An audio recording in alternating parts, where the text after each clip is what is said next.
प्रधानमंत्री नरेंद्र मोदी ने कहा, यदि विश्व व्यापार संगठन सहमत हो तो भारत विश्व को अनाज की आपूर्ति करने को तैयार।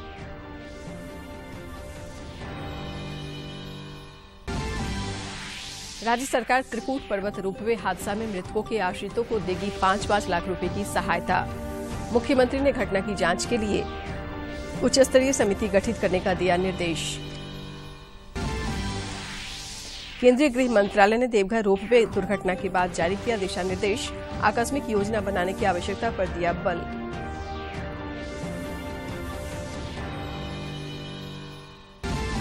और झारखंड कैबिनेट की बैठक आज। राज्य कर्मियों के महंगाई भत्ता समेत 2 दर्जन से अधिक प्रस्तावों पर विचार विमर्श होने की संभावना।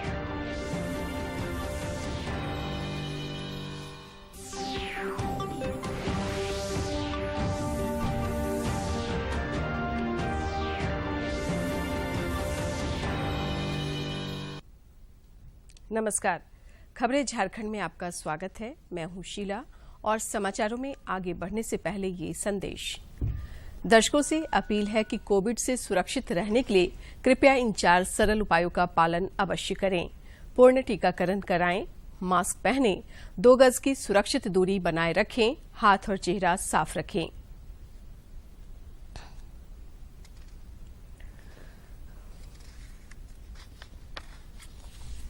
और अब समाचार विस्तार से।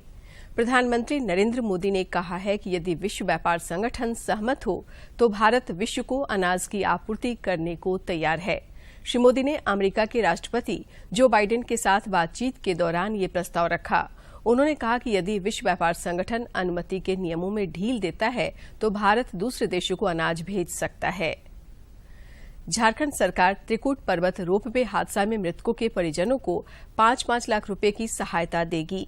मुख्यमंत्री हेमंत सोरेन ने कल शाम को साहेबगंज से वापस रांची लौटने के बाद उच्च स्तरीय बैठक के बाद ये घोषणा की।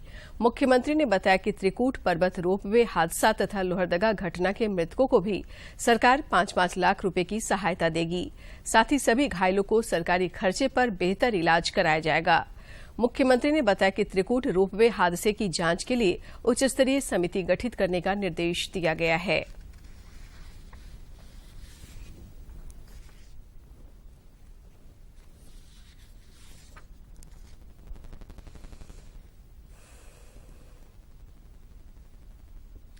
केंद्रीय गृह मंत्रालय ने झारखंड के देवघर जिले में हुई रोपवे दुर्घटना को देखते हुए एक परामर्श जारी किया है।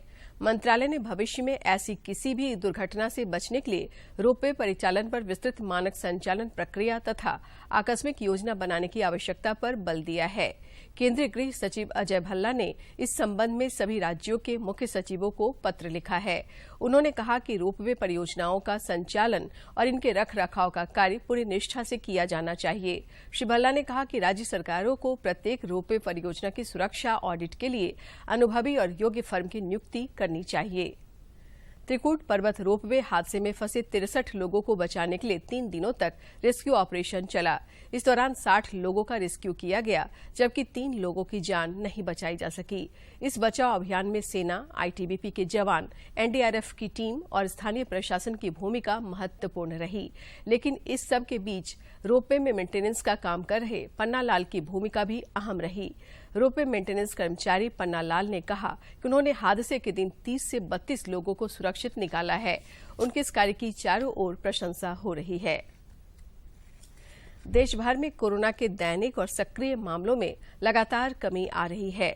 भारत में पिछले 24 घंटों में कोविड-19 के 1088 नए मामले सामने आए हैं। इस दौरान 1081 लोग डिस्चार्ज हुए और 26 लोगों की मृत्यु हुई है। पिछले 24 घंटे के दौरान देश में कोविड के सक्रिय मामले 0.03% और सक्रिय केसों की संख्या वर्तमान में 10,870 है। इससे रिकवरी दर बढ़कर 98.76% हो गई है। इधर झारखंड में भी संक्रमण की रफ्तार लगातार कम हो रही है। पिछले 24 घंटे के दौरान अनेक कोरोना वीरों ने खतरनाक कोरोना वायरस को शिकस्त देकर जिंदगी की जंग जीती।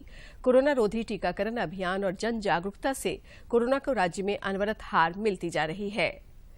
देश में कोरोना के खिलाफ जारी जंग में टीकाकरण अभियान तेज गति से जारी है।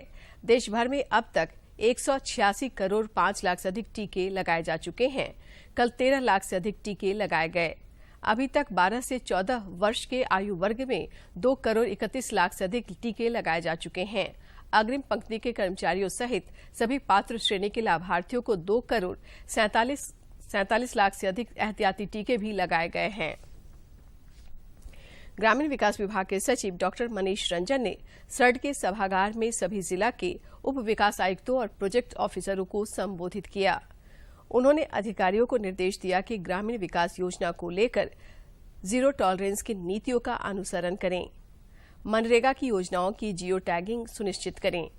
डॉक्टर मनीष रंजन ने कहा कि प्राथमिकता वाली योजनाओं को मुख्य एजेंडे में शामिल करें, साथ ही बेस्ट प्रैक्टिस को मीडिया के साथ शेयर करें और गलत करने वालों पर कानूनी कार्रवाई सुनिश्चित की जाए। झारखंड कैबिनेट की बैठक आज दोपहर बाद होगी। मुख्यमंत्री हेमंत सोरेन की अध्यक्षता में प्रोजेक्ट भवन सभागार में होने वाली बैठक में राज्य कर्मियों को बढ़े हुए महंगाई भत्ता का लाभ मिल सकता है। वित्त विभाग ने केंद्र के अनुरूप 3% डीए बढ़ोतरी का प्रस्ताव तैयार किया है। बढ़े डीए का लाभ 1 जनवरी 2022 की तिथि से मिलेगा। इस पर कैबिनेट की स्वीकृति मिलने की संभावना है। बैठक में इसके अलावा भी करीब 2 दर्जन से अधिक प्रस्ताव पर हरी झंडी मिलने की संभावना है। पूर्व मुख्यमंत्री रघुवरदास लोहरदगा में रामनवमी के दौरान घटी घटना के बाद कल पीड़ित परिवार से मिलने लोहरदगा पहुंचे, लेकिन जिला प्रशासन ने उन्हें सुरक्षा का हवाला देते हुए प्रभावित गांव जाने से रोक दिया। लेकिन सदर अस्पताल पहुंचकर उन्होंने घायलों से मुलाकात की। बाद में लोहरदगा परिसदन में पत्रकारों से बातचीत में श्री दास ने कहा कि ये घटना सुनियोजित साजिश के तहत अंजाम दिया गया है और यहां का सौहार्द बिगाड़ने का लगातार प्रयास किया जा रहा है।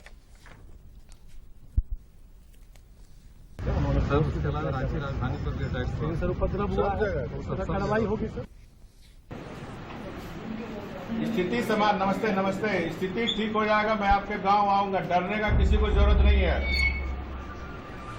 प्रणाम सब यूनाइट, एक होकर रहना, एकता में ताकत है।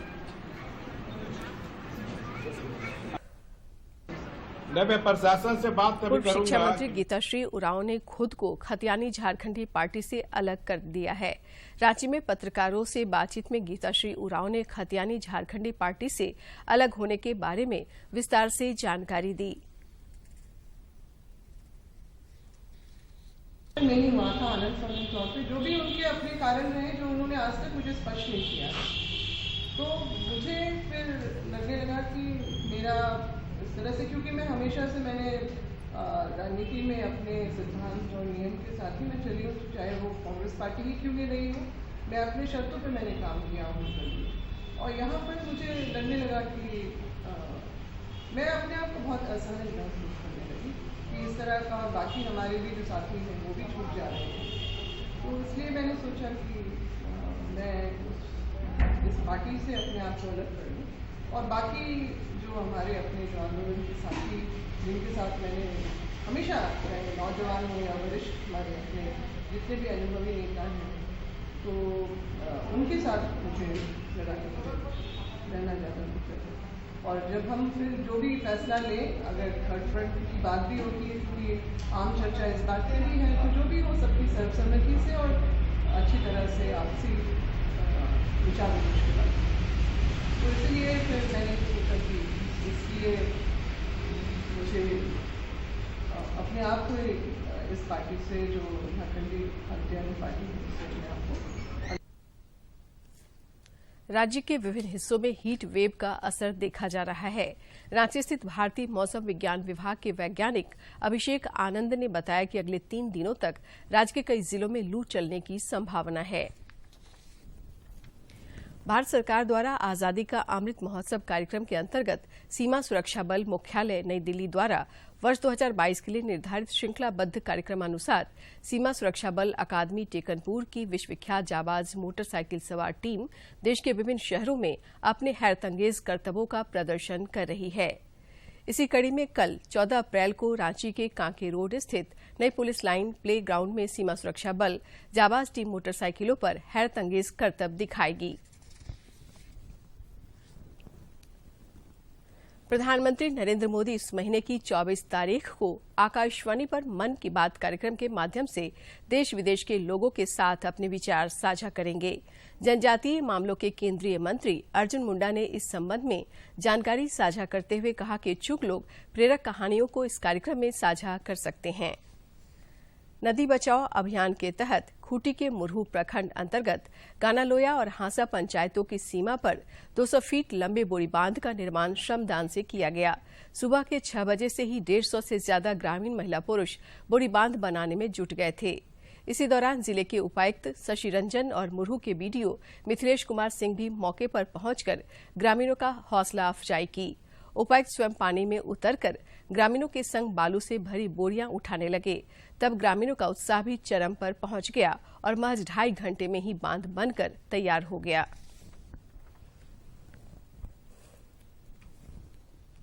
भारतीय तीरंदाजी संघ और झारखंड तीरंदाजी संघ द्वारा जमशेदपुर के जेआरडी टाटा स्पोर्ट्स कॉम्प्लेक्स में आज ऑल वीमेन रैंकिंग तीरंदाजी टूर्नामेंट का आयोजन किया जा रहा है। अर्जुन अवार्ड और द्रोणाचार्य अवार्ड विजेता और भारत सरकार के हाई परफॉर्मेंस आर्चर के निदेशक संजीव सिंह ने बताया कि खेलो इंडिया महिला राष्ट्रीय रैंकिंग टूर्नामेंट है, जिसमें पूरे देश भर के 20 राज्यों से 270 खिलाड़ी भाग ले रहे हैं। इसका उद्देश्य 24 एवं 28 में होने वाले ओलंपिक के लिए महिलाओं को तैयार करना है।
और अब कुछ खबर राज्य के विभिन्न जिलों से।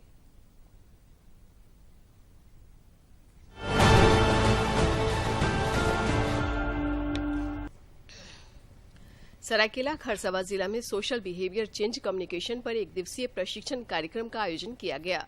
प्रशिक्षण में सभी 9 परियोजनाओं के बाल विकास परियोजना पदाधिकारी और महिला पर्यवेक्षिका ने भाग लिया।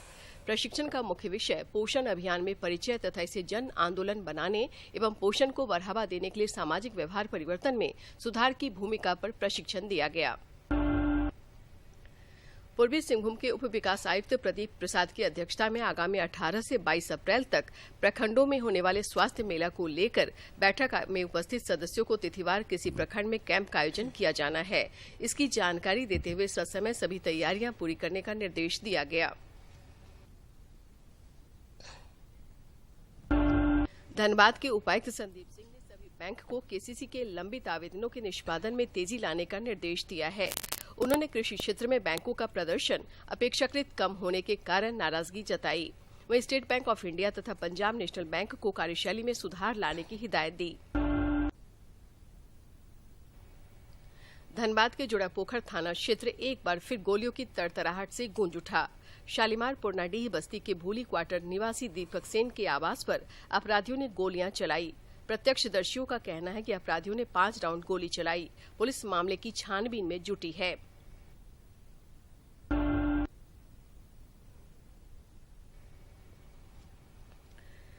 धनबाद के उपायुक्त संदीप सिंह ने जनता दरबार में विभिन्न क्षेत्रों से आए लोगों की समस्याएं सुनी।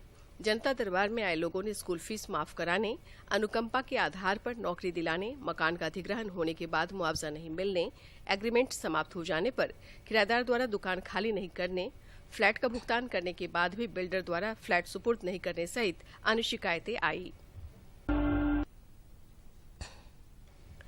राज्य में त्रिस्तरीय पंचायत चुनाव को लेकर जिला में गठित विभिन्न कोषांगों के वरीय पदाधिकारियों के साथ उपायुक्त छवि रंजन ने बैठक की। उपायुक्त द्वारा सभी कोषांगों के कार्य एवं दायित्व पर विस्तार से चर्चा करते हुए वरीय पदाधिकारियों को आवश्यक दिशा निर्देश दिए।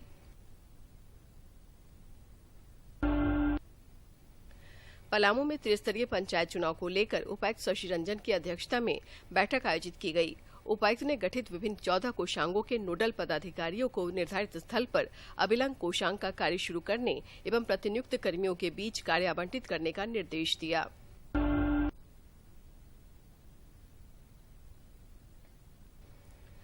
खूंटी समाहरणालय सभागार में त्रिस्तरीय पंचायत चुनाव को लेकर उपायुक्त की अध्यक्षता में हुई समीक्षात्मक बैठक के दौरान विभिन्न कोषांगों के वरीय पदाधिकारियों को आवश्यक दिशा निर्देश दिए गए। पंचायत निर्वाचन को लेकर जिलांतर्गत कुल 16 कोषांगों का गठन किया गया है।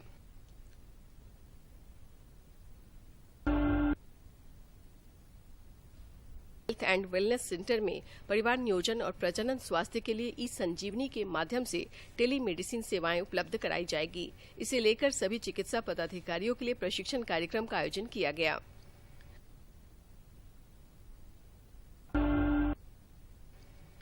कोडरमा जिले के प्रखंड मुख्यालय में कल दिव्यांग शिविर का आयोजन कर दिव्यांगों का स्वास्थ्य प्रशिक्षण करते हुए 43 दिव्यांगजनों को ऑन द स्पॉट दिव्यांग प्रमाण पत्र दिया गया।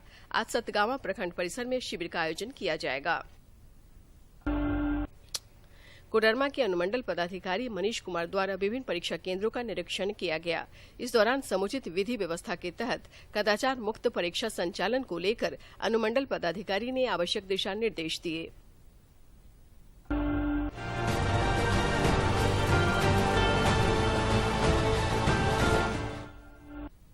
आजादी के सफर के आज के अंक में हम जालियांवाला बाग हत्याकांड को याद करेंगे। स्वतंत्रता के इतिहास में इसका क्रांतिकारी महत्व है।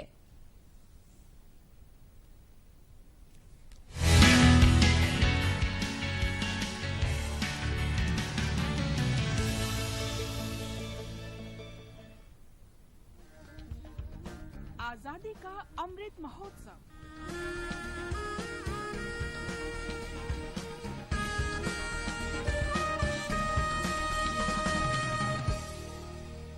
आजादी का सफर आकाशवाणी समाचार के संग। भारत का स्वतंत्रता संघर्ष आधुनिक विश्व के महानतम संघर्षों में से एक है। आकाशवाणी से हम आपके लिए रोजाना ला रहे हैं इस संघर्ष की झलक।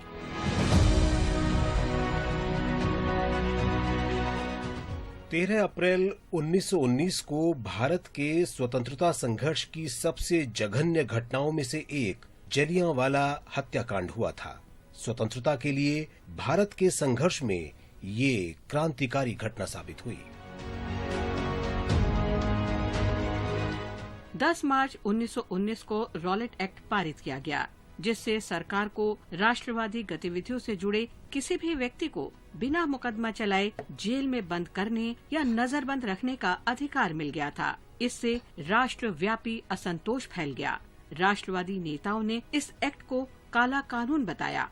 महात्मा गांधी ने रॉलेट एक्ट के विरुद्ध सत्याग्रह आंदोलन शुरू किया और 7 अप्रैल 1919 को प्रकाशित सत्याग्रही लेख में रॉलेट एक्ट का विरोध करने के तरीकों का वर्णन किया। ब्रिटिश सरकार ने गांधी जी को पंजाब में प्रवेश करने से रोकने के लिए निषेधाज्ञा लागू कर दी। इसका उल्लंघन करने पर उनकी गिरफ्तारी का आदेश भी जारी किया गया। हिंदू मुस्लिम एकता के प्रतीक 2 प्रमुख नेताओं डॉक्टर सैफुद्दीन किचलू और डॉक्टर सत्यपाल ने रॉलेट एक्ट के विरुद्ध अमृतसर में शांतिपूर्ण मार्च का आयोजन किया। 9 अप्रैल 1919 को दोनों नेताओं की गिरफ्तारी के बाद लोगों ने उनकी रिहाई के लिए अगले दिन उपायुक्त के निवास तक मार्च किया। पुलिस ने उन पर गोलीबारी शुरू कर दी, जिसमें अनेक लोग घायल हुए। पंजाब के lieutenant governor Michael O'Dwyer ने अधिकारियों को सभी तरह के विरोध को दबाने का आदेश दिया। किसी भी तरह की जनसभा के लिए निषेधाज्ञा के बावजूद 13 अप्रैल 1919 को बैसाखी के दिन लोग ये उत्सव मनाने के लिए जलियांवाला बाग में एकत्र हुए। बैठक में 2 प्रस्तावों पर चर्चा होनी थी। 10 अप्रैल की गोलीबारी की निंदा और अधिकारियों से अपने नेताओं को रिहा करने का आग्रह। And that is why the Mahatma begs us to take the course of non-violence. जब पुलिस को सूचना मिली तो आतताई ब्रिगेडियर जनरल रेजिनाल्ड डायर अपनी सेना के साथ जलियांवाला बाग की तरफ रवाना हुआ। उसने सैनिकों को लेकर बाग में प्रवेश किया और बिना किसी चेतावनी के गोलीबारी का आदेश दे दिया। Should we issue a warning, sir? They've had their warning. No meetings.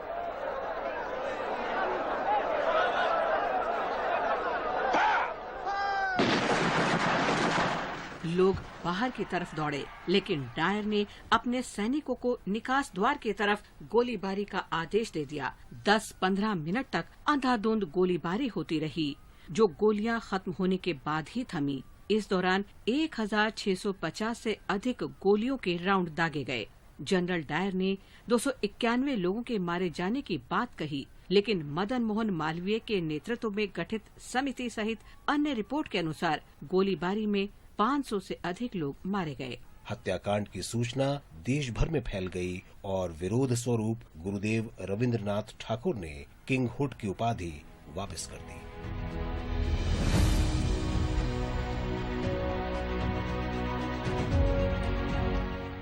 हत्याकांड के दिन जनरल डायर की कार्रवाई को तत्काल पंजाब के lieutenant governor Michael O'Dwyer की स्वीकृति मिल गई और उन्होंने कहा,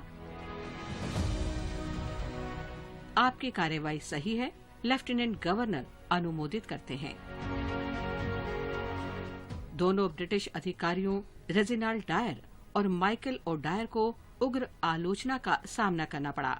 हत्याकांड की जांच के लिए 14 अक्टूबर 1919 को डिसऑर्डर इंक्वायरी कमेटी बनाई गई, जिसे हंटर कमीशन भी कहते हैं। कमीशन ने डायर की कार्रवाई की केवल निंदा की और उसे ब्रिगेड कमांडर के पद से त्यागपत्र देने को कहा। लेकिन भारतीय क्रांतिकारियों के दिलों में बदले की आग सुलगती रही।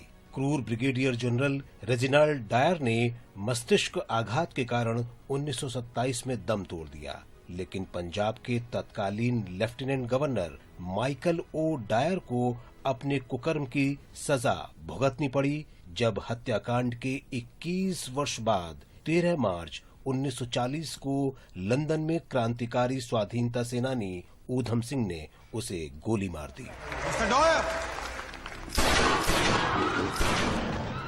स्वतंत्रता के बाद भारत सरकार ने 1951 में क्रांतिकारियों और जघन्य हत्याकांड में मारे गए लोगों के स्मृति में जलियांवाला बाग में स्मारक बनवाया। ये संघर्ष और बलिदान के प्रतीक के रूप में खड़ा है और आज भी युवाओं को देशभक्ति की प्रेरणा दे रहा है।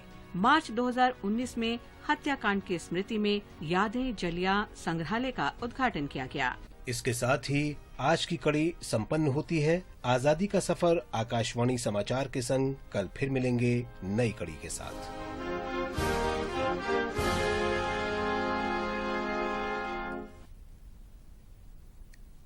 प्रधानमंत्री स्किल इंडिया योजना के तहत जामताड़ा जिले के बेरोजगार युवक युवतियों को प्रशिक्षण देकर हुनरमंद बनाकर उन्हें स्वरोजगार के माध्यम से स्वावलंबी बनाया जा रहा है। प्रशिक्षण प्राप्त युवक युवतियों को विभिन्न संस्थानों में नौकरी के साथ साथ बैंकों से लिंकेज कराकर स्वरोजगार से जोड़ा जा रहा है। प्रधानमंत्री स्किल इंडिया योजना जामताड़ा जिले के बेरोजगार युवक युवतियों के लिए किसी वरदान से कम नहीं है। योजना के तहत दीनदयाल उपाध्याय कौशल केंद्र के माध्यम से बेरोजगार युवक युवतियों को 3 माह का मोबाइल रिपेयरिंग, सिलाई कढ़ाई के साथ साथ कंप्यूटर का प्रशिक्षण दिया जा रहा है। यहाँ विभिन्न तरह के करिकुलम, खेल, फिजिकल फिटनेस और भी जनरल नॉलेज से संबंधित भी ज्ञान दिया जाता है और इसके उपरांत बच्चे जब ये कोर्स कर लेते हैं, करने के बाद इन्हें प्लेसमेंट दिया जाता है। सिलाई की टीचर हूँ। ये स्किल इंडिया है, प्रधानमंत्री का योजना है। लड़कियों को यहाँ सिलाई सिखाया जाता है। प्रधानमंत्री महत्वाकांक्षी योजना है। यहाँ पे अलग अलग सिलाई सिखाए जाते हैं, ट्रेनिंग है, मोबाइल रिपेयरिंग है, सिलाई है और एक्स्ट्रा में कंप्यूटर है। यहाँ पे मैं कंप्यूटर सिलाई सिखाती हूँ। जामताड़ा नगर पंचायत के पूर्व अध्यक्ष वीरेंद्र मंडल का कहना है कि प्रधानमंत्री नरेंद्र मोदी की सोच स्किल इंडिया के माध्यम से बेरोजगार युवक युवतियों को स्वावलंबी बनाकर समाज और देश को नई दिशा देने की कोशिश की जा रही है। यशस्वी प्रधानमंत्री जी हैं, उन्हें मैं बधाई देना चाहता हूं कि जिन्होंने पूरे देश भर में, सिर्फ जामताड़ा जिला ही नहीं पूरे देश भर में जो है सो स्किल इंडिया कार्यक्रम के तहत असंख्य युवाओं को जो है एक तरह से कहिए स्वावलंबी बना रहे हैं।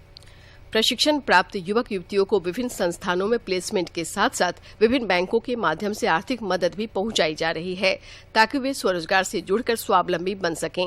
योजना से ये बहुत ही अच्छी सुविधा है और जो सरकार से दी गई है, जितनी भी सिलाई सेंटर में लड़की आती है यहाँ बहुत ही अच्छे से सिलाई सीख रही है। प्रधानमंत्री स्किल इंडिया के माध्यम से देश के लाखों युवक युवतियां स्वरोजगार प्राप्त कर आर्थिक रूप से स्वावलंबी बनने में सफल हो रहे हैं। जामताड़ा से सुभाष प्रसाद सिंह की रिपोर्ट। अंत में मुख्य समाचार एक बार फिर।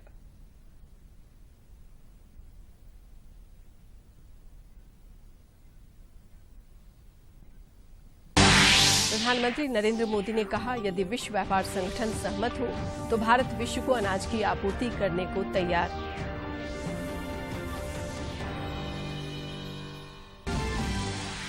राज्य सरकार त्रिकूट पर्वत रोपवे हादसा में मृतकों के आश्रितों को देगी 5-5 लाख रुपए की सहायता। मुख्यमंत्री ने घटना की जांच के लिए उच्चस्तरीय समिति गठित करने का दिया निर्देश। केंद्रीय गृह मंत्रालय ने देवघर रोपवे दुर्घटना के बाद जारी किया दिशा निर्देश। आकस्मिक योजना बनाने की आवश्यकता पर दिया बल।